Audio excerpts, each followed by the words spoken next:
social, culturel, il domine le monde.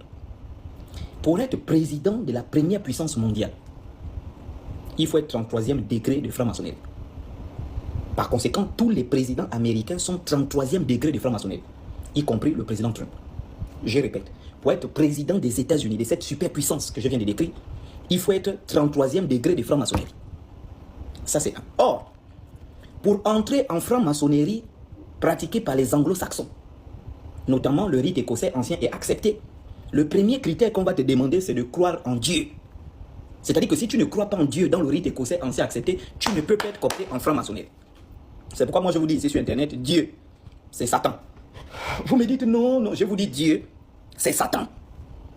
Parce que dans la pyramide, dans la matrice de la manipulation du monde, cette pyramide-là, que tous les francs-maçons connaissent, cette pyramide-là, en bas de la pyramide, c'est la foule, le peuple.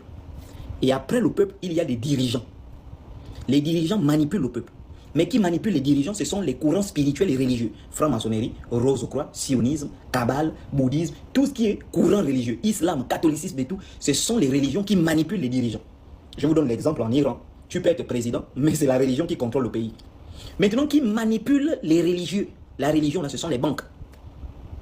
Les puissants banquiers qui manipulent les religions. Maintenant, qui manipule les puissants banquiers, là, ce sont des familles royales qui sont en dessous. Et qui manipule les familles royales, c'est Dieu qui est Satan. J'espère qu'on se fait comprendre. Donc, cette image-là, on a un président qui est franc-maçon. Et ensuite, on a 20 pasteurs qui partent prier pour le président le plus puissant du monde qui est franc-maçon.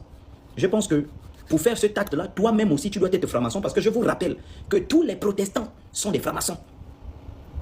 Quand la franc-maçonnerie naît au XVIIIe siècle, précisément vers 1719, ce sont les francs-maçons qui fondent, ce sont les catholiques et les protestants qui donnent naissance à la franc-maçonnerie.